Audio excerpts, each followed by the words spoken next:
BJP की UP में हार, जमीन घटी या भीतर घात। 2014 और 2019 में यूपी की 80 लोकसभा सीटों पर बीजेपी का जो प्रदर्शन था वो 2024 में पार्टी दोहरा नहीं सकी। और सबसे अहम बात यह है कि उम्मीद के मुताबिक सीट हासिल न होना बीजेपी के दुख का कारण नहीं है, बल्कि समाजवादी पार्टी से भी कम सीटें हासिल करना बीजेपी के लिए उत्तर प्रदेश में एक तरह से हार है। इसलिए उत्तर प्रदेश की सियासत में बीजेपी के अंदर खाने की सियासत पर चर्चा का बाजार गर्म है।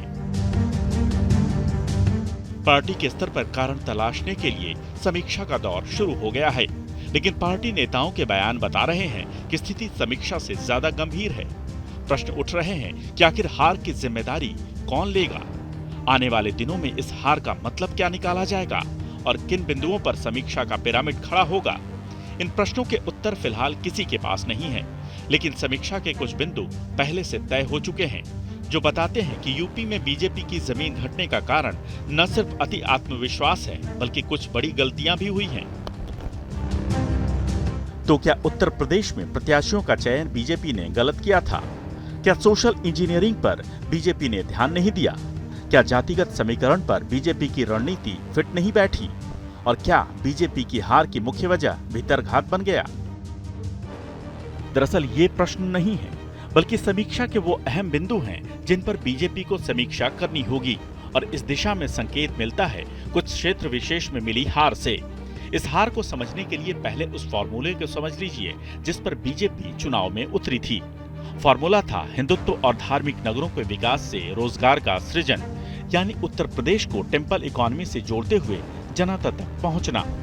लेकिन असर उल्टा पड़ा, इसलिए अयोध्या जैसी सीट भी बीजेपी को हारनी पड़ी। इसके अलावा इसी क्षेत्र में बाराबंकी, अमेठी और सुल्तानपुर में भी बीजेपी को हार का सामना करना पड़ा। वहीं वाराणसी मंडल की 12 में से 9 सीट समाजवादी पार्टी जीत गई। और हार और जीत तो एक राजनीति का एक हिस्सा है और निश्चित रूप से हार की समीक्षा होगी। देखा जाएगा कि किन गलतियों की वजह से और किन कमियों की वजह से हम लोग काम तो बहुत किए थे, लेकिन उसको हम लोग समझाने में नाकामयाब रहे। तो क्या बीजेपी अपनी उपलब्धि भुनाने में नाकाम हो गई? हालांकि इस हार की वजह से योगी फैक्टर का भी शोर सुनाई नहीं दे रहा है, लेकिन इसमें एक शोर ऐसा जरूर सुनाई दे रहा है जो भीतरघात की तरफ इशारा करता है। और ये इशारा दिया है फतेहपुर से चुनाव में हार का सामना करने वाली बीजेपी की प्रत्याशी साध्वी निरंजन ज्योति ने। शायद मुझे लग रहा है कि मुझे उम्मीद से ज्यादा मिला, क्योंकि मुझे 15 दिन पहले से लग रहा था कि कुछ गड़बड़ जरूर है। हाँ, इतना जरूर है कि जिन लोगों ने मोदी जी के इस मुहिम में रोड़े अटकाए हैं उनको जरूर चिन्हित करके ऊपर बात करें। हालांकि साध्वी निरंजन ज्योति जिस दिशा में इशारा कर रही हैं, उसकी वजह हार भी हो सकती है। और ये संकेत उन्नाव से तीसरी बार निर्वाचित हुए सांसद साक्षी महाराज दे रहे हैं। लेकिन क्या दुर्भाग्य है, उसी अयोध्या ने आज समाजवादी पार्टी का सांसद बना दिया। तो ये कुल मिलाकर के जो कुछ उत्तर प्रदेश में घटना घटित हुई है, चुनाव को लेकर ये चिंता का विषय भी है, प्रदेश के लिए भी, देश के लिए भी, हमारी पार्टी के लिए भी। निश्चित रूप से पार्टी इसमें समीक्षा करेगी। यानी भीतरघात एक तरह से कल्पना हो सकती है, लेकिन इसे सिरे से दरकिनार नहीं किया जा सकता। ऐसा इसलिए क्योंकि चुनाव प्रक्रिया के बीच ही कुछ ऐसी आवाज उठी थी जिसने भीतरघात की आशंका को जाहिर किया था। लेकिन ये भीतरघात हुआ क्यों? माना जा रहा है कि यूपी की कई सीट पर प्रत्याशी के नाम पर सहमति नहीं थी। कई ऐसे चेहरों को चुनाव में उतारा गया जिनकी जीत का भरोसा नहीं था, और बीजेपी के उन प्रत्याशियों को जनता ने सिरे से नकार दिया। यानी यूपी में लहर सत्ता विरोधी नहीं बल्कि प्रत्याशी विरोधी थी। हालांकि इस संबंध में कोई भी खुलकर कुछ नहीं कह रहा है, लेकिन कार्यकर्ताओं की नाराजगी इस विषय पर खुलकर सामने आ रही है, जो बताती है कि बीजेपी संगठन ने जीत के इस मुख्य फॉर्मूले पर सहमति से काम नहीं लिया। अलबत्ता इससे मिलते जुलते कारण जरूर बताए जा रहे हैं। समाजवादी पार्टी ने मुसलमानों से गुप्त समझौता किया है कि वो उनको सरकार में आने के बाद में उनको आरक्षण देंगे, और यही कारण रहा कि मुसलमानों को टिकट न मिलने के बावजूद भी उन्होंने एक तरफा मतदान किया है। तो वो भविष्य में पिछड़ों का, एससी का आरक्षण का बंटवारा का लाभ उनको मिले, ये उनसे गोपनीय समझौता है। अब हम लोग इसको जाकर लोगों के बीच में इसको उजागर करेंगे। सुब्रत पाठक को कन्नौज में अखिलेश यादव से हार का सामना करना पड़ा है और इसके लिए विश्लेषक बीजेपी की खेमेबाजी को जिम्मेदार बता रहे हैं। तो क्या जिन बड़े चेहरों ने उत्तर प्रदेश में निराश किया है वो भी खेमेबाजी का शिकार हुए हैं? प्रश्न अहम इसलिए है क्योंकि अमेठी से केंद्रीय मंत्री स्मृति ईरानी की हार हुई है। सुल्तानपुर से बीजेपी की दिग्गज मेनका गांधी को हार का सामना करना पड़ा है। चंदौली से महेंद्र नाथ पांडे पराजित हो गए। मैनपुरी से जयवीर सिंह को शिकस्त मिली है। मुजफ्फरनगर से संजीव बालियान हार गए। रायबरेली से दिनेश प्रताप सिंह हार गए। आजमगढ़ से दिनेश लाल निरहुआ भी हारे हैं। घोसी से अरविंद राजभर को भी हार का सामना करना पड़ा है और संत कबीर नगर से प्रवीण निषाद को भी हारना पड़ा है। हो सकता है कि इन चेहरों में कुछ चेहरे भीतरघात का शिकार हुए हों, लेकिन कुछ चेहरों को लेकर जनता का फैसला तय था, जिसे प्रत्याशी चयन में खामी के तौर पर देखा जाएगा। लेकिन एक और ऐसा कारण अभी बाकी है जो उत्तर प्रदेश के चुनाव नतीजों को लेकर समीक्षा का मुद्दा हो सकता है। ये कारण है सोशल इंजीनियरिंग के फॉर्मूले पर जातिगत समीकरण और इसका सबसे बड़ा उदाहरण है अयोध्या। फैजाबाद लोकसभा क्षेत्र में 22% ओबीसी वोटर हैं।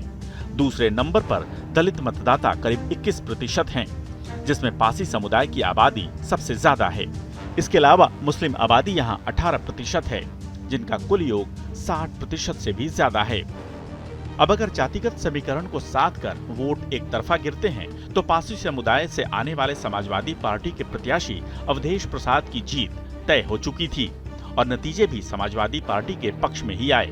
लेकिन इसके अलावा भी अयोध्या में बीजेपी की हार के कुछ और कारण माने जा रहे हैं, जिनमें अवधेश प्रसाद की लोकप्रियता, लल्लू सिंह से नाराजगी, राम मंदिर निर्माण के लिए घर दुकान को क्षति, युवाओं का गुस्सा और कांग्रेस का दलितों के प्रति सॉफ्ट कॉर्नर प्रमुख हैं। और जनता की जो बेसिक नीड्स है, आवश्यकताएं हैं और जो कल्याणकारी राज्य की परिकल्पनाएं हैं, उससे हटके इन्होंने काम किया है और इन्होंने पूरी तरह ढोंग मरता है। इसलिए इनकी हार की शुरुआत हुई है, पतन की शुरुआत हुई है, अभी अयोध्या से हुई है। सारे देश में वो समय दूर नहीं है, पूरे देश से भारतीय जनता पार्टी की सरकार का समय हो। इसके लिए कई कई नियम बदलने होंगे, संविधान में संशोधन करना होगा और बहुत सारे काम करने।